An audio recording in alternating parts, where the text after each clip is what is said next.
क्या? जाओ जाओ रसोई में जाओ और ठंड में गरम गरम पकौड़े बनाकर खिलाओ, यही आपका जन्मदिन है। राधा के गले में शब्द अटक गई। अपनी आंखों को छुपाए सबको खाना परोसती है और चटनी लेने के बहाने फिर रसोई में आती है। मैंने सोचा था आज के दिन तो माँ जी मेरी गरीबी का मजाक नहीं उड़ाएंगे और ना ही पल्लवी, लेकिन मैं गलत थी। जानने के बावजूद भी उन्होंने मुझे विश नहीं किया, पर क्या पता ये सब नाटक कर रहे हो। शाम तक शायद कुछ हो जाए। अगर माँ जी कोई तोहफा नहीं लाई तो ये तो लाए ही होंगे। राधा ससुर को खाना परोसते हुए पैर छूती है। ठीक है, जीती रहो, खुश रहो। अरे वाह भाभी, क्या बात है, आज तो आप बहुत सुंदर लग रही हो। कोई खास बात? हाँ, आज भाभी का ससुराल में पहला जन्मदिन है, जोर शोर से मनाना चाहिए। बर्थडे नहीं मनाया जाएगा इस गरीब का इस घर में। ये क्या रकम लेकर आई है अपने घर से? इतनी बड़ी हवेली को सजाने के लिए, लोगों को बुलाने के लिए पैसे लगते हैं। ये नहीं कि इसकी माँ की तरह गरीब लोगों की तरह दावत करा दी। माँ ऐसे मत बोलो। अगर भाई माँ ऐसे नहीं बोलेंगी तो कैसे बोलेंगी? अरे बड़ी सी पार्टी नहीं करते, छोटी सी पार्टी तो कर ही सकते हैं। आखिर भाभी का पहला जन्मदिन ससुराल में है। जब मैंने बोल दिया कि कोई पार्टी नहीं होगी, मतलब कोई पार्टी नहीं होगी, ना छोटी बड़ी ना मोटी पतली। हाँ, ये गरीब भाभी इसी के लायक है। मेरा खाना हो गया, जल्दी से खाना पैक कर दो, मैं कमरे से फाइल लेकर आता हूँ। राधा को पल पल सारे शब्द चुभ रहे थे। टिफिन पैक करने के बाद वो कमरे में जाती है, लेकिन अमन एक नजर तक उसको नहीं देखता और बिना बर्थडे विश किए अपना टिफिन लेकर चला जाता है और राधा फूट फूट कर रोती है। हाँ, मैं इतनी बुरी हूँ भगवान जी। सुबह सुबह मेरे ससुराल में मेरे देवर को छोड़कर किसी ने भी मुझे विश नहीं किया। मेरे खुद के पति भी जल्दबाजी में यूं ही चले गए। उदास मन से राधा घर की सफाई करती है, कपड़े धोती है, ससुर के लिए स्वेटर बुनना लगती है। इतने में शाम हो जाती है। अमन के जल्दी घर आते ही एक बार फिर राधा को उम्मीद होती है। उसके सामने खड़ी हो जाती है और अमन, ऐसे पुतले की तरह मेरे सामने क्या खड़ी हो गई हो? हाँ, मैं तुम्हारे बर्थडे के लिए कोई तोहफा नहीं लेके आया हूँ। मैं भूल गया था, जाकर गर्मा गर्म चाय बनाकर लेकर आओ, बहुत सर्दी लग रही है। और हाँ मम्मी पापा, मैं मिठाई लेकर आया हूँ, मिठाई खा लो। राधा तुम भी खा लो। लगता है गिफ्ट नहीं लाए तो मिठाई खिलाकर ही विश करेंगे। जी खाती हूँ। बेटा किस खुशी में तो मिठाई लेके खिला रहा है बहू के जन्मदिन पर? अरे नहीं, वो मुझे नया प्रोजेक्ट मिला है और टेंडर भी पास हो गया इसी खुशी में। बड़ी आई थी भैया के हाथ से अपने जन्मदिन की खुशी में मिठाई खाने वाली। बस ये सब देखने के बाद उस रात वो अपने कमरे में चुपचाप रोती रही और सिर्फ रोती रही और 2 घंटे में सोकर फिर उठ जाती है। सब कुछ भूलकर नौकरानी की तरह अपने ससुराल में काम करती रहती है। सिर्फ देवर ही थे जो कभी कभार उसे खुश कर दिया करते थे या उसकी परवाह करते थे, वरना घर में सब ऐसे ही थे।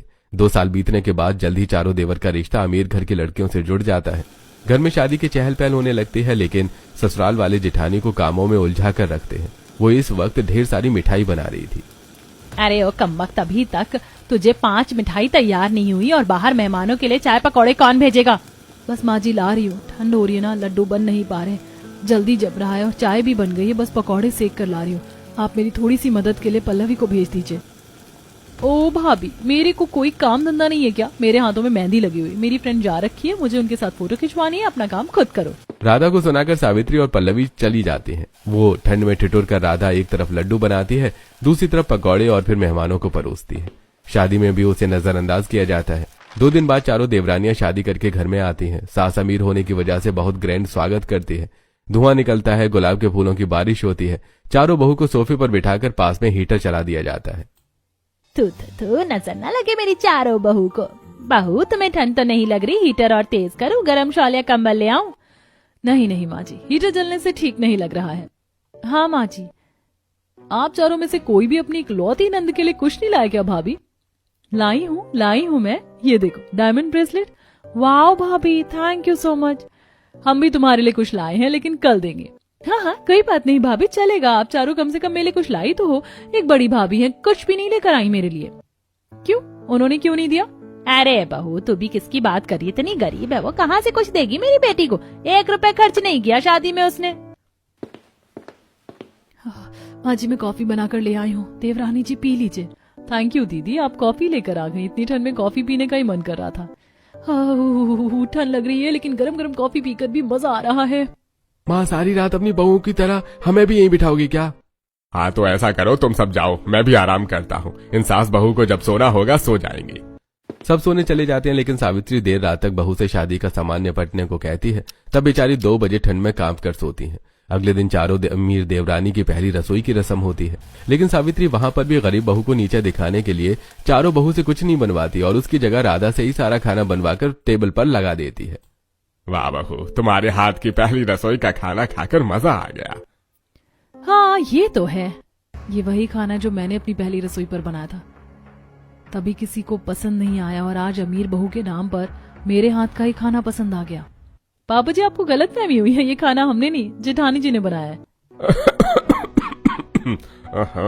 अच्छा, रोज राधा के बने हुए खाने में नुक्स निकालता हूँ, लेकिन आज दिखावे के चक्कर में छोड़ो। मैं तो खाते ही पहचान गया था राधा भाभी के हाथ का खाना है। हाँ वो हमने थोड़ा सा कटिंग विटिंग की थी, बाकी खाना जेठानी जी ने ही प्रिपेयर किया है। दिन गुजरते हैं, कड़कड़ाती ठंड और बढ़ने लग जाती है। घर में सभी लोग टीवी देख रहे होते हैं, हीटर चल रहा होता है, मूंगफली फूले खा रहे होते हैं, लेकिन कोई गरीब बहू को नहीं पूछता। तब चारों देवरानी, अरे जेठानी जी आप क्या रसोई में काम कर रही हो, वो भी इतनी ठंड में। देखो पूरा परिवार बाहर बैठा है, चलो अभी हमारे साथ मूंगफली खाओ, हाथ सेक लो। ठीक है, किसी ने तो मुझे इतनी देर से कभी नहीं बुलाया, लेकिन मेरी देवरानियों को देखो, मेरी फिक्र करती हैं। ऐसे ही जब सावित्री मोहल्ले में से चारों अमीर बहू को शकरकंदी की चाट दिला रही थी, तब कियारा, आहा वो एकदम चटपटा हो गया, ये खाकर इतनी नींबू डाल रखी है ना, सर्दियों में खाने का ये अलग ही मजा है। अरे हम चारों पल्लवी और माँ जी यहाँ पर शकरकंदी की छत पर मजे ले रहे हैं और बड़ी जेठानी जी नहीं है, मैं उन्हें लेकर आती हूँ। अरे बहू रहने दे, उस गरीब के लिए थकने की कोई जरूरत नहीं है। हाँ भाभी, उन्हें हमारे मूवमेंट में शामिल मत कीजिए। क्यों माँ जी, वो भी तो इस घर का हिस्सा है ना। इतने में कियारा दूर खड़ी जेठानी की आंखों में आंसू देख लेती है। राधा रसोई में जाती है, कियारा उसे लेकर आती है, लेकिन इतने में शकरकंदी वाला चला जाता है। ओहो जेठानी जी, शकरकंदी वाला तो चला गया, पर कोई बात नहीं, हम चारों आपको अपनी प्लेट से खिलाएंगे। तब चारों अमीर देवरानी अपनी बड़ी बहन की तरह प्यार करके अपनी प्लेट से उसे शकरकंदी खिलाती है, जिसे खाकर राधा भावुक हो जाती है। क्या हुआ दीदी, हमसे कोई गलती हुई है क्या। अरे नहीं नहीं, तुम्हारा प्यार देखकर मेरी आंखें भर आईं। इतना प्यार ससुराल में कभी किसी ने नहीं किया ना। कोई बात नहीं जेठानी जी, हम तो है ही। देख रही है पल्लवी, ये चारों देवरानी गरीब बहू से कितना चिपक रही हैं। चिपकने तो माँ, आप आग में घी डालने का काम करो, बाकी सब अपने आप हो जाएगा।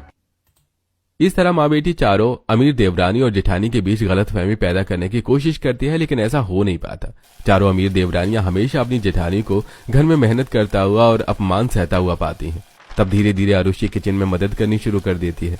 कियारा बातचीत करके जेठानी को खुश रखती है, सुरभि राधा से घर की जिम्मेदारियां समझती है और इंदु दोस्ती करके छोटी बहन की तरह समय पर खाना खिलाती है। घर का बदलते माहौल देखकर सास नंद को अच्छा नहीं लगता। एक दिन सावित्री चारों बहू को शॉपिंग पर ले जाकर उन्हें बढ़िया बढ़िया शॉल दिलाती है, लेकिन गरीब बहू को कुछ नहीं। तब चारों देवरानी स्पेशली गरीब बहू को मॉल में ले जाकर महंगी महंगी शॉपिंग करवाती हैं।